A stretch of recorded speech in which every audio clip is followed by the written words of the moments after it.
হলো তার সত্যের কপটে ভরা সঙ্গে সম্ভবতী ডুবিলে তো ঘাটে ডগমগ ডানোয়াম চাই সদাগর জামাতা না দেখিয়া হইল ফাঁকর পর্বত ভাঙিয়া গেল পড়িল কমুন্ডে নিঃশব্দ সাধু বাক্য নাহি তুন্ডে জামাতা জামাতা বলি ডাকি ঘরে ঘর ভূমিতে পড়িয়া সাধু করেন রোদন শ্বশুর শাশুড়ি কান্দে জামাতা কারণে আকুল হইয়া কান্দে দাস দাসী গণী বন্ধু বান্ধব গণ করে হাই হাই কান্দে নারী কলা গোটাই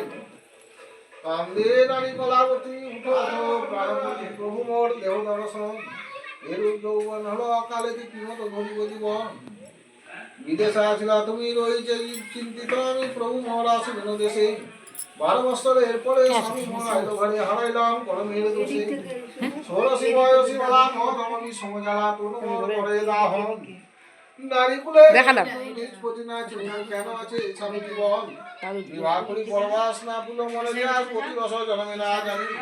তিমোর কর্মের লেখা স্বামী সঙ্গে নাহি দেখা আমি বড় দুঃখী অভাগিনী হাতে দিয়ে গুণ নিধি আর দারুণ বিধি কেন হলো বঞ্চিত আমারে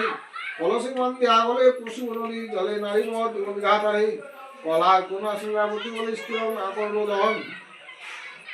কলাবতী বলে মা তোমরা ঘরেতে যাও আমি তাতে জীবন কলাবতী পড়ে করি ভূমিতলে দেয়া গড়ি কান্দে রমা সম্পূর্ণ মন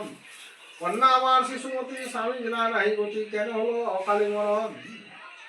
ধরা সঙ্গে সদাগর ঘাটি আছে হইলতল কেন হলো এত পরমাদ